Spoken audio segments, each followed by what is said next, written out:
Bismillahirrahmanirrahim. Alhamdulillahirabbil alamin wa bihi nasta'in ala umuri dunya waddin. Wassalatu wassalamu ala sayyidina Muhammadinil amin wa ala alihi wa sahbihi ajma'in. Qala al-musannif al-imam hujjatul Islam Abu Hamid Muhammad bin Muhammad al-Ghazali rahimahullah wa nafa'ana bi ulumihi. Wa qala Isa alaihi salam tuba li'ainin namat wa la tahummu bi ma'siyatin wa antabahat ila ghairi ismin. Wa qala Abu Hurairah yub'atsuna yawmal qiyamah ala qadri niyatihim. Wa kana al-Fudail ibn Iyad idza qara'a wa la nabluwannakum hatta na'lama al-mujahidin minkum was-sabirin wa nabluwa akhbarakum yabki wa yuraddiduha wa yaqulu in balawtana fadahtana wa hatakta astarana. Wa qala al-Hasan innama khalada ahlul jannati fil jannah wa ahlun nari fin nar bin nijat. Wa qala Abu Hurairah maktubun fit Taurat ma urida bihi wajhi fa qaliluhu katsir wa ma urida bihi ghairi fa katsiruhu qalil.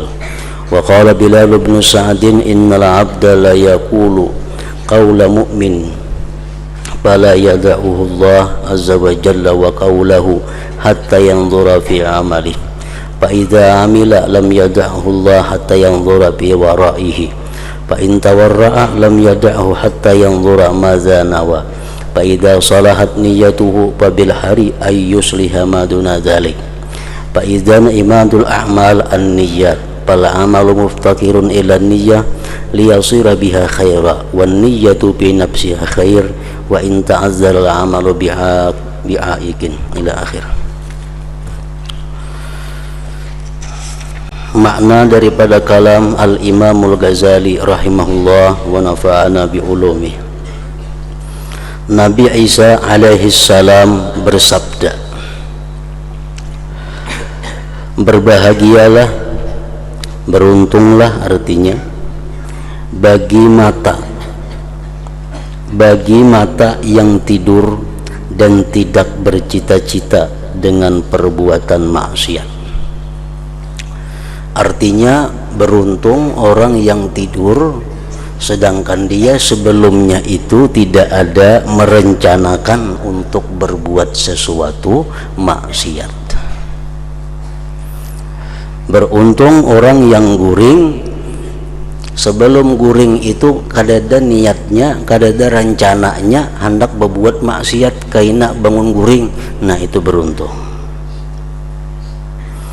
Berbahagialah mata yang tidur dan tidak bercita-cita dengan perbuatan maksiat dan terbangun kepada tidak perbuatan dosa.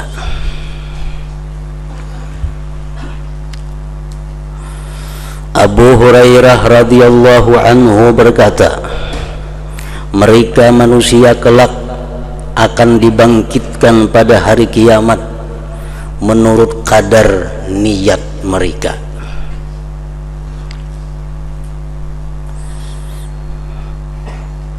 Di akhirat kita akan dikumpulkan dengan orang-orang yang sesuai dengan niat kita di dalam dunia. Orang yang tidur di atas tilam yang empuk, orang yang guring di tilam nang kandal lalu mati. Begitu mati di akhirat dia dikumpulkan dengan orang-orang syahid, padahal matinya bukan di medan perang, tapi ternyata di akhirat dikumpulkan bersama syuhada, orang-orang mati syahid. Ternyata orang tersebut punya niat yang kuat bahwa dia ingin sekali untuk menjadi orang yang syahid apabila ada kesempatan untuk berjuang fi sabilillah. Nah, jadi bukan perbuatannya di akhirat itu, Allah membangkitkan manusia itu menurut kadar niat mereka. Andai kata ada perang sabilillah, aku umpat dan aku kepingin mati di sabilillah, cuma kada ada orang berperang, niat sudah ada. Nah, satu malam dia meninggal dunia di rumah, itu orang di sisi Allah sebagai syahid.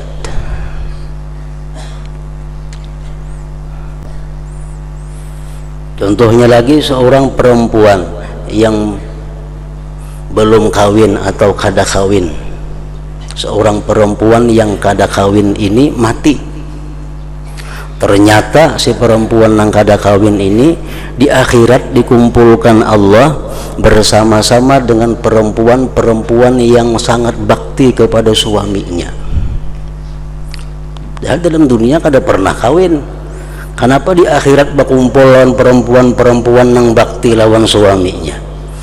Ternyata perempuannya dalam dunia dia punya niat yang kuat. Andai kata aku pengen dikawini orang, andai kata aku jadi bini, aku akan jadi bini nang bakti kepada laki. Nah, orang kada tenang handaknya mati pada hulunya, mati pada hulu. Di akhirat berkumpul lawan siapa? Lawan orang-orang nang lelaki nang bakti kepada suaminya. Nah, itu niat. Mereka kelak akan dibangkitkan pada hari kiamat menurut kadar niat mereka. Orang setiap waktu sembahyang berjamaah di masjid. Ini contoh-contoh sembahyang tiap waktu berjamaah di masjid. Begitu sampai mati di akhirat kadada catatan amal sembahyang berjamaah di masjid itu. Padahal zuhur asar di masjid sembahyang. Kenapa kadada? Oh, sekalinya ke masjid tuh salajur ke pasar benar aja. Karena tokonya parak masjid, tokonya kada jauh masjid, kada jauh ya sembahyang zuhur berjamaah, sembahyang asar berjamaah. Bukan ke masjid tujuannya, kada mulai rumah ke toko. Nah, buktinya apa? Buktinya andai KPI-nya kada ke toko, sembahyang kada berjamaah di rumah. Nah, itu bukti bahwa ke masjid itu salajur menyalajur. Jakanya bujur-bujur orang ini ketujuh berjamaah walaupun di rumah kada turun ke toko, tatapnya berjamaah ke masjid sembahyang. Nah, ini bukti bahwa inya sembahyang berjamaah itu karena menjunjung perintah Allah, bukan karena salajur menyalajur. Nah, kadada dalam catatan amal karena sekalinya niatnya kadada niatnya. Orang menuntut ilmu 2-3 kali seminggu, menuntut ilmu 2-3 kali seminggu, begitu mati kadada catatan amal, maka mengaji 2-3 kali seminggu. Oh, sekalinya mengaji selajur ma'atari anak bana aja di sekolah di sini. Begitu anaknya ampe juga mengaji. Nah, kadada catatan amalnya, sekalinya selajur saja. Nah, mereka kelak akan dibangkitkan pada hari kiamat menurut kadar niat mereka. Al-Fudail bin Iyad apabila membaca ayat walanabluwannakum hatta na'lamal mujahidina minkum wassabirina wa nabluwa akhbarakum, arti ayat itu dan sesungguhnya dan sungguh kami benar-benar menguji kamu, jar Tuhan. Sungguh kami benar-benar menguji kamu agar kami mengetahui orang-orang yang berjihad dan bersabar di antara kamu, dan agar kami menyatakan baik buruknya hal ehwalmu. Fudail bin Iyad apabila membaca ayat itu maka ia menangis dan mengulang-ulangi membaca ayat tersebut dan berkata, sesungguhnya Engkau ya Tuhan kalau menguji kami, niscaya Engkau membuka kejelikan kami. Kalau Engkau tuh bujur-bujur menguji kami nyata kada lulus, niscaya Engkau membuka kejelikan kami dan merusak tutupan-tutupan kami, maksudnya tutupan-tutupan keaiban kami. Al-Hasan berkata, sesungguhnya penghuni surga kekal di surga dan penghuni neraka kekal di neraka disebabkan niat. Macam kita punya niat beribadah kepada Allah, patuh kepada Allah, seumur berapakah diberi Allah? Walaupun kita diberi Tuhan umur sampai hari kiamat, tetap kita patuh kepada Allah. Niat kita macam itu kan. Nah, oleh karena itu kita andai kata ke surga, kita mati kekal dalam surga. Kenapa? Karena niat kita kekal berdahulu dalam dunia. Nah, orang-orang kafir pun macam itu juga. Orang kafir itu menyembah berhala 50 tahun, mati 50 tahun menyembah berhala, tapi di nerakanya kekal. Kenapa? Karena hatinya sudah bertunggu. Andai kata dia sepanjang masa diberi umur, dia akan tetap menyembah berhala. Nah, jadi niat. Sesungguhnya penghuni surga kekal di surga dan penghuni neraka kekal di neraka disebabkan niat tadi. Abu Hurairah radhiyallahu anhu berkata, tertulis dalam kitab Taurat, apa yang dikehendaki keridhaanku maka sedikitnya adalah banyak, dan apa yang dikehendaki selainku maka banyaknya adalah sedikit.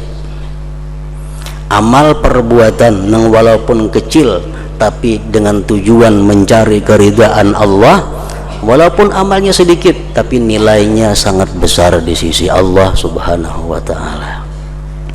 Amal yang banyak tapi niatnya kada karena Allah menjadi sedikit. Dan apa yang dikehendaki selainku maka banyaknya itu amal adalah sedikit hukumnya di sisi Allah Subhanahu wa ta'ala. Bilal bin Sa'ad berkata, sesungguhnya hamba itu mengatakan perkataan seorang mukmin, maka Allah tidak meninggalkannya dan perkataannya, sehingga dia melihat pada amal perbuatannya. Kita berkata seperti perkataan orang beriman. Contohnya kayak apa? Jari kita berkata dengan hati kita dan lisan kita, kita berkata bahwa aku andai kata mempunyai duit 100.000, maka akan aku berikan kepada orang fakir miskin 50.000 sagan aku. Nah, perkataan kita itu tidak akan ditinggalkan Allah, tidak akan dihapuskan Allah. Perkataan itu tidak akan disia-siakan oleh Allah. Bila aku dapat duit 100.000, 5.000 disedekahkan untuk fakir miskin. Nah, perkataan seperti itu perkataan orang yang beriman. Allah tidak akan meninggalkan itu sehingga dia melihat pada amal perbuatannya. Jadi perkataan itu dicatat oleh Allah, dicatat, ditulis sampai inya kena beramal seperti itu. Apabila ia beramal, nah, dapat 100.000 duit, disedekahkannya 50.000 untuk fakir miskin, 50.000 sagan inya,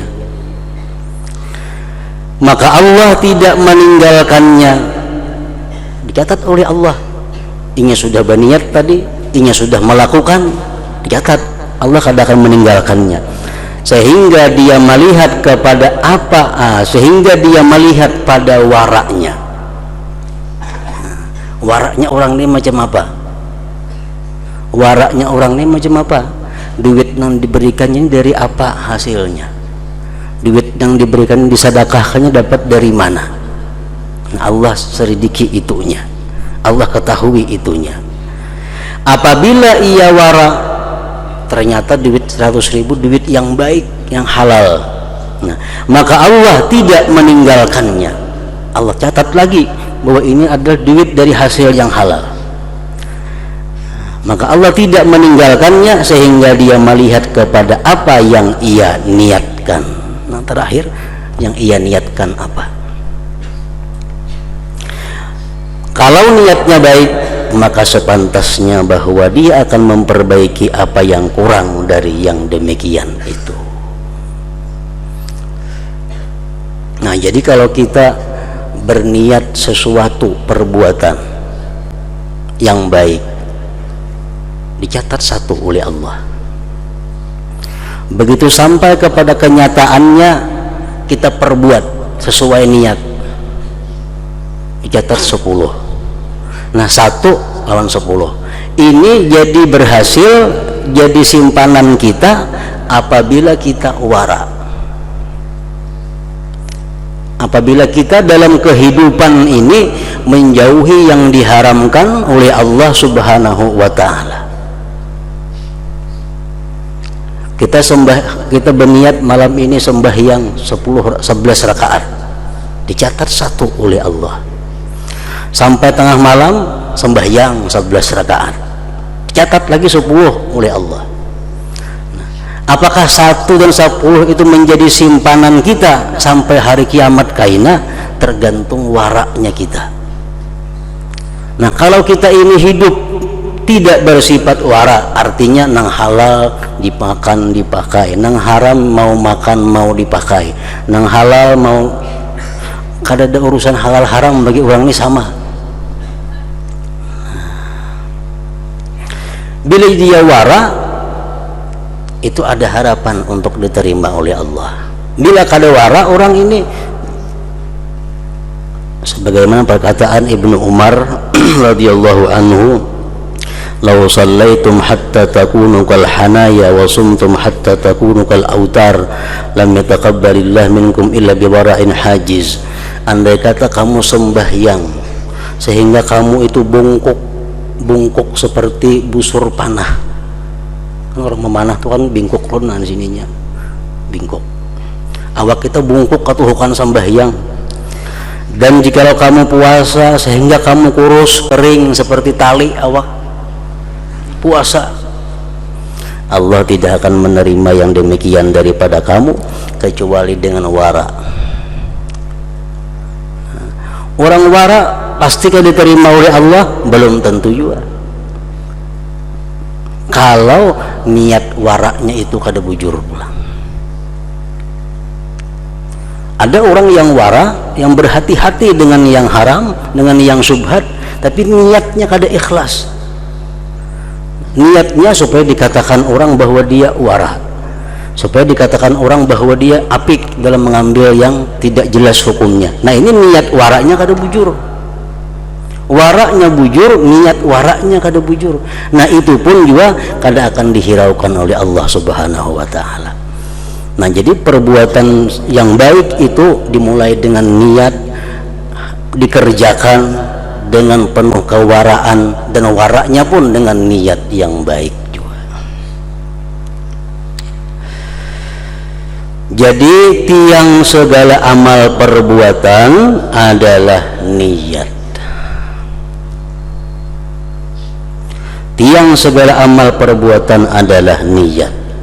Maka amal perbuatan itu memerlukan kepada niat agar amal itu dengan niat menjadi baik. Dan niat itu sendiri adalah baik. Nah, niat yang baik itu sudah baik berdulu. Walaupun amal perbuatan itu terhalang dengan sesuatu halangan, tapi karena dia punya niat, itu sudah baik. Kemudian penjelasan tentang hakikat niat, macam apa yang dimaksud dengan niat itu, supaya niat ngarannya. Apakah cita-cita termasuk niat? Apakah keinginan termasuk niat? Nah, macam apa dimaksud dengan niat? Ujar Nabi, niyatul mu'min khairun min amalihi. Niat orang yang beriman itu lebih baik daripada amalnya. Macam apa dimaksud dengan niat? Ketahuilah bahwasanya niat, iradat, kehendak, dan kasat, tujuan, adalah kata-kata yang berlaku atas satu arti, kurang lebih artinya niat, kehendak lawan tujuan. Yaitu keadaan dan sifat bagi hati. Niat itu sifat. Niat itu sifat. Niat itu kada ada bendanya, bukan zat. Nah, niat itu sifat. Sifat bagi hati yang dikelilingi oleh dua hal, yaitu ilmu dan amal. Ini niat itu di tengah-tengah hendaknya. Sebelum niat ada ilmu, sesudah niat ada amal. Nah, niat di panangahan. Ilmu itu mendahului akan amal. Ilmu berdahulu daripada perbuatan, karena ilmu adalah pokoknya dan syaratnya, dan amal itu mengikuti ilmu karena amal adalah buahnya dan cabangnya. Amal cabang daripada ilmu. Demikian itu karena setiap amal perbuatan, maksudnya perbuatan setiap gerak dan diam, adalah berdasarkan kemauan sendiri. Maka ia tidak sempurna kecuali dengan tiga hal, yaitu ilmu, kehendak atau niat, dan kemampuan. Jadi amal perbuatan kada akan bisa sempurna kalau kada ada tiga hal. Pertama ilmu, kedua niat atau kehendak, yang ketiga kemampuan. Tiga itu hanya terjadi satu perbuatan. Contohnya, orang mengetahui bahwa bersedekah itu adalah baik, tahu ganjarannya surga, macam-macam sudah diketahuinya, tahu itu sebuting syaratnya, tapi inya kada hendak, tahu sembahyang tahajud baik, tahu, tapi inya kada hendak. Adalah terjadi sedekah, adalah terjadi tahajud, kada ada. Kenapa? Karena modalnya hanya sebuting tahu aja, ilmu aja, kehendaknya kada ada, kada kawa. Jadi amal perbuatan itu terjadi dengan sempurna dengan himpunan tiga perkara. Pertama ilmu. Nah, ilmu sudah tahu bahwa bersedekah itu baik, nuntut ilmu itu baik, bangun tengah malam itu baik, sembahyang berjamaah itu baik. Yang kedua hanya kehendak. Kehendak. Niat.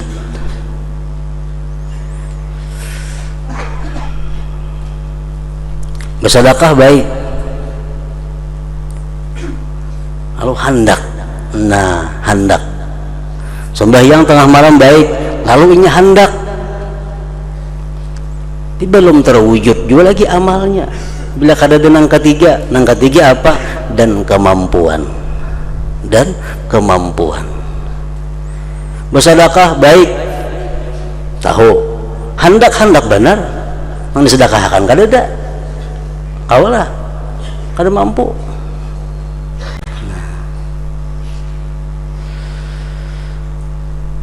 Jadi dengan tiga himpunan ini akan terjadi satu perbuatan yang sempurna, ilmu, kehendak, dan kemampuan. Karena manusia tidak menghendaki apa yang tidak diketahuinya. Manusia tidak menghendaki apa yang tidak diketahuinya. Maulah kita menghendaki yang kita kada tahu. Kita tuh hendak karena tahu. Karena tahu lalu hendak. Amu kita kada tahu, kada hendak napa-napa. Karena manusia tidak menghendaki apa yang tidak diketahuinya.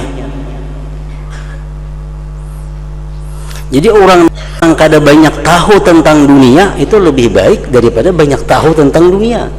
Kenapa? Bila banyak tahu tentang dunia, makin banyak yang dikaping ini.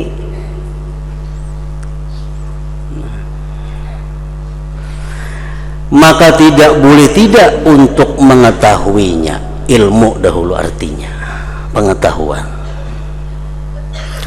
Dan manusia tadi tidak mengerjakan apa yang tidak dikehendakinya. Manusia kada akan mengerjakan sesuatu yang tidak dikehendakinya. Maksudnya tidak mengerjakan secara ikhtiari. Dan tidak mengerjakan apa yang tidak dikehendakinya. Aku lah kita mau ulah sesuatu yang kita kada hendak, kada mau. Maka tidak boleh tidak dari kehendak. Mesti ada kehendak. Arti kehendak di sini maksudnya adalah terbangkitnya hati kepada apa yang dilihat, apa yang diketahui, yang dikenal, yang sesuai dengan maksud. Ada kalanya pada waktu sekarang dalam dunia atau di masa akan datang di akhirat. Kita mengetahui bahwa sedekah itu, sembahyang itu adalah sesuatu yang sangat besar ganjaran di sisi Allah di akhirat. Itu pengetahuan. Begitu kita mengetahui demikian ganjaran besarnya di sisi Allah, terbangkitlah hati untuk menghendaki itu. Nah, niat tuh mulai di situ andaknya. Niat tuh mulai di situ.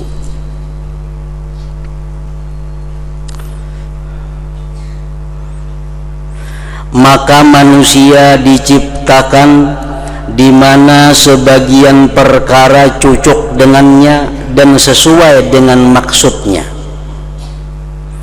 Allah menciptakan perkara-perkara ada yang sesuai dengan maksud kita, sesuai dengan keinginan kita.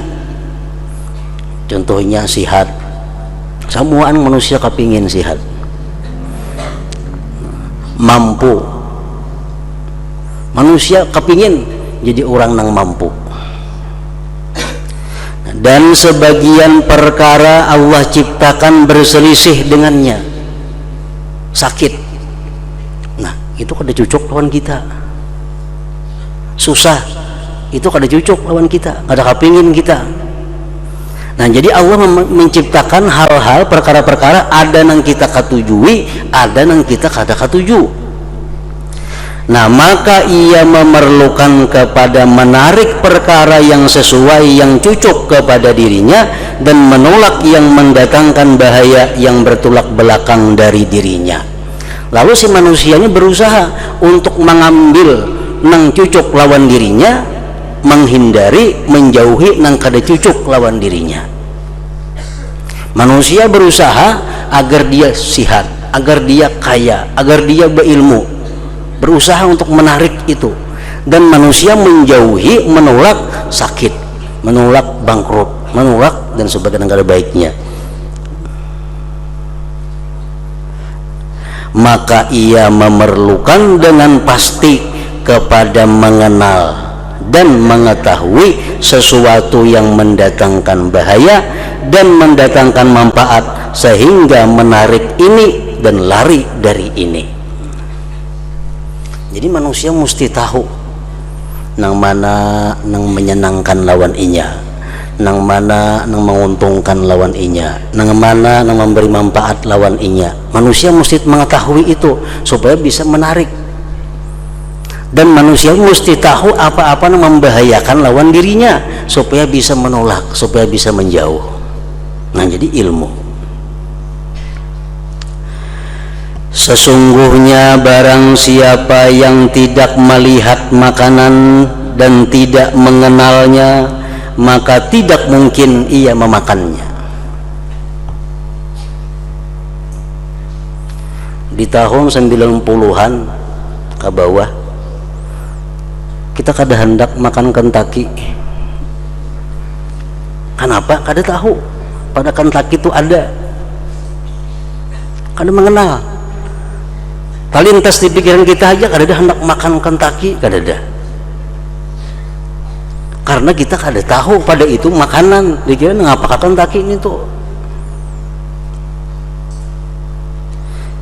Barang siapa yang tidak melihat makanan dan tidak mengenalnya, maka tidak mungkin ia memakannya.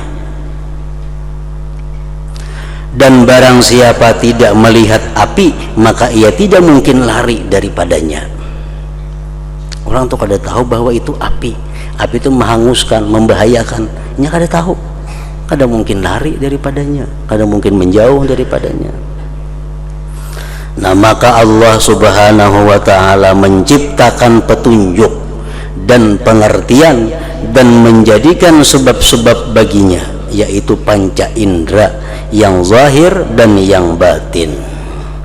Dan demikian itu tidak termasuk maksud kami membicarakan masalah panca indera, bukan tujuan kami di sini artinya. Kemudian jikalau ia si manusia itu melihat makanan, kita nih melihat makanan dan tahu bahwa makanan itu cocok baginya, kita melihat ada makanan, wah ini pas ketujuh aku, maka demikian itu tidak cukup baginya untuk memakannya. Kita tahu pada itu makanan yang nyaman dan kita hendak tamakanlah, belum tamakan lagi. Kenapa? Karena hanya tahu lawan hendak saja, tidak cukup baginya untuk memakannya. Selama padanya tidak ada kecenderungan padanya, keinginan padanya, dan syahwat baginya yang mendorong kepadanya.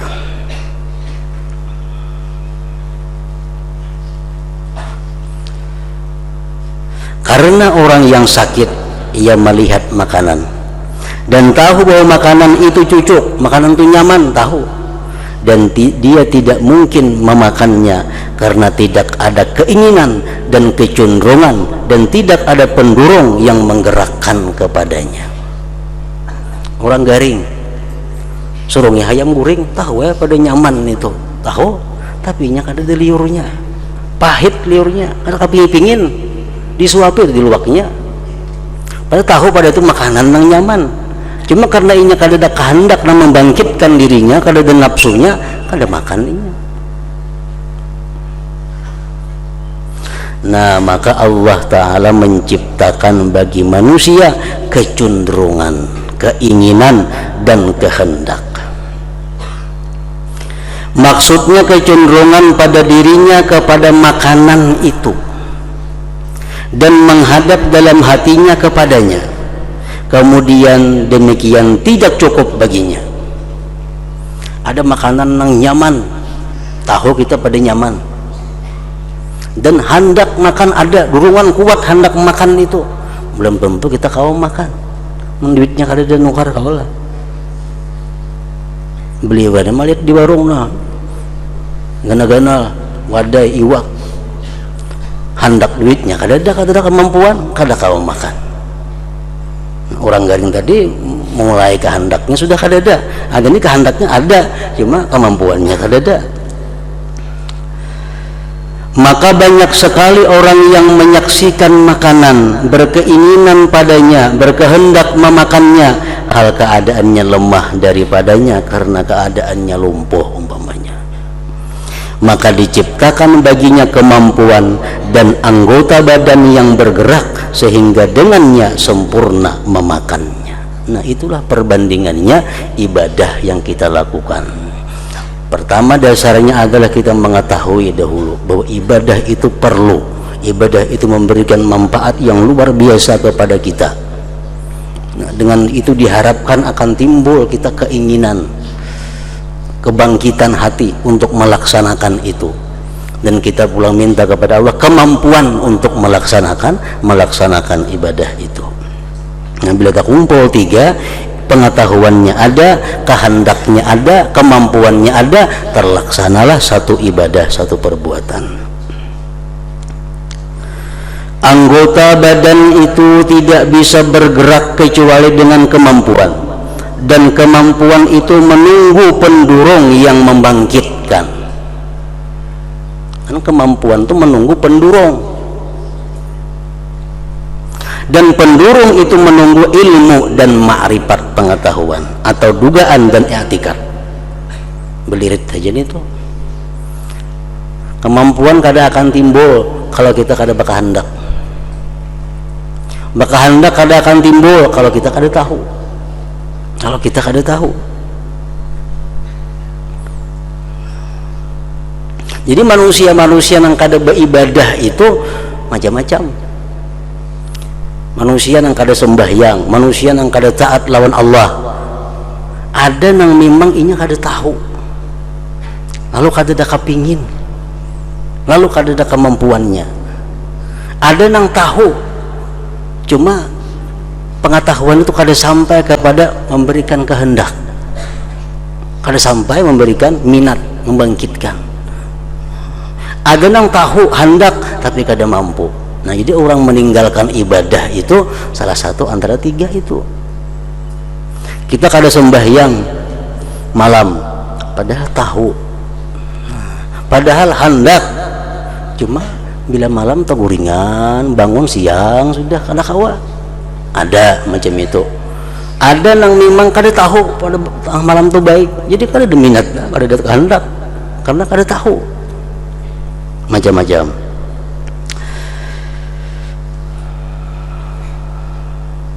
Anggota badan itu tidak bisa bergerak kecuali dengan kemampuan, dan kemampuan itu menunggu pendorong yang membangkitkan, dan pendorong itu menunggu ilmu dan ma'rifah, pengetahuan atau dugaan dan i'tikad, yaitu bahwa kuat dalam dirinya bahwa sesuatu itu cocok baginya atau berguna baginya. Apabila ma'rifat itu kuat, ilmu pengetahuan yang ada pada kita sangat kuat,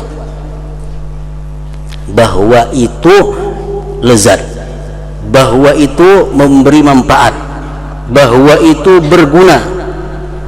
Apabila ma'rifat itu kuat, ilmu itu kuat, bahwa sesuatu itu cocok dan tidak boleh tidak untuk diperbuat, dan ma'rifat selamat dari rintangan pendorong yang lain yang memalingkan daripadanya, maka bangkitlah kehendak dan terbuktilah kecenderungan. Jadi ilmu ini harus kuat. Kalau ilmu bebaya kuat saja kada akan timbul pendorong. Kehendak, dorongan, kecenderungan, kemauan, keinginan kada akan timbul kalau kada pengetahuan yang kuat mendorongnya. Jadi mau ulang-ulang itu kada jadi masalah. Misalnya hadis sebuting dibaca hari ini bahwa ini baik, mendengar dah kita tahu. Barangkali kita sekali aja mendengar itu belum cukup untuk mendorong kemampuan bangkitnya cenderungnya kita. Nah, 2 kali kita baca pulang hadis yang semalam itu menambah kekuatan ilmu supaya membangkitkan dorongan. Isuk kita baca pulang hadis itu menyuruh kita memperbuat kebaikan, menambah pulang pengetahuan, menambah pulang untuk membangkitkan dorongan. Jadi dorongan itu atau kecenderungan itu, kehendak itu akan timbul bila mana pengetahuannya kuat, pengetahuan yang kuat. Maka bangkitlah kehendak dan terbuktilah kecenderungan. Apabila kehendak bangkit, nah karena ilmunya sudah kuat, di kiri, di kanan, di muka, di belakang, ilmunya mendorong timbul laluan kebangkitan, nah, timbul kecenderungan, timbul keinginan, maka kemampuan bangkit untuk menggerakkan anggota badan. Apabila kehendak bangkit, apabila kehendak itu sudah timbul, maka kemampuan bangkit untuk menggerakkan anggota badan. Anggota badan ini akan bisa bergerak apabila didorong oleh kehendak yang kuat. Anggota badan kita bisa melangkah kalau didorong kehendak yang kuat, keinginan yang kuat. Mun babaya ingin aja kada tagarak awak,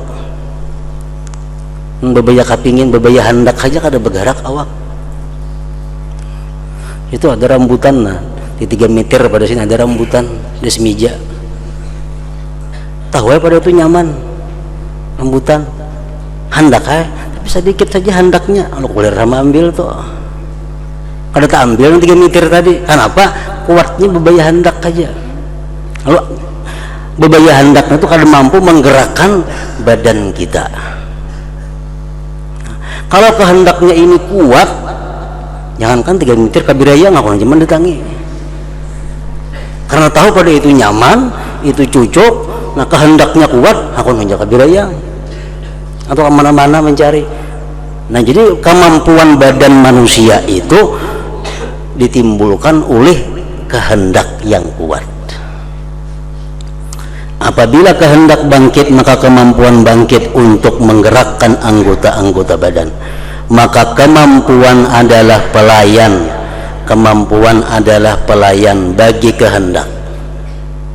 Kemampuan itu susuruhan bagi kehendak, dan kehendak itu mengikuti hukum i'tikad dan ma'rifat, hukum ilmu artinya. Nah jadi satu perbuatan ibadah yang akan kita kerjakan itu kada akan bisa terlaksana kalau dalam sebelumnya kada ada 3 hal. Mesti ilmu yang kuat agar bisa mendorong kehendak, kemudian kehendak yang kuat untuk menggerakkan anggota badan melakukan ibadah tersebut. Nah kemudian niat adalah ibarat dari sifat yang di tengah-tengah.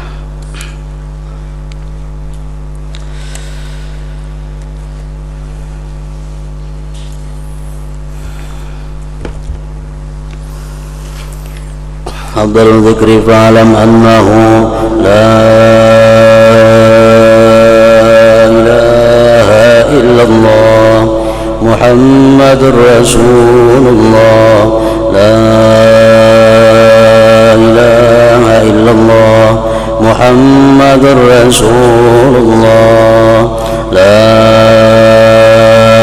ilaha illallah Muhammadur Rasulullah, la ilaha illallah, la ilaha illallah, la ilaha illallah, la ilaha illallah, la ilaha illallah.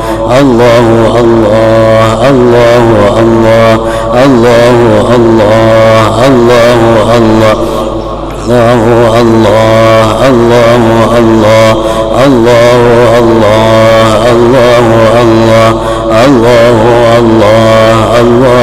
Allah, Allahu Allah, Allahu Allah, Allahu Allah, la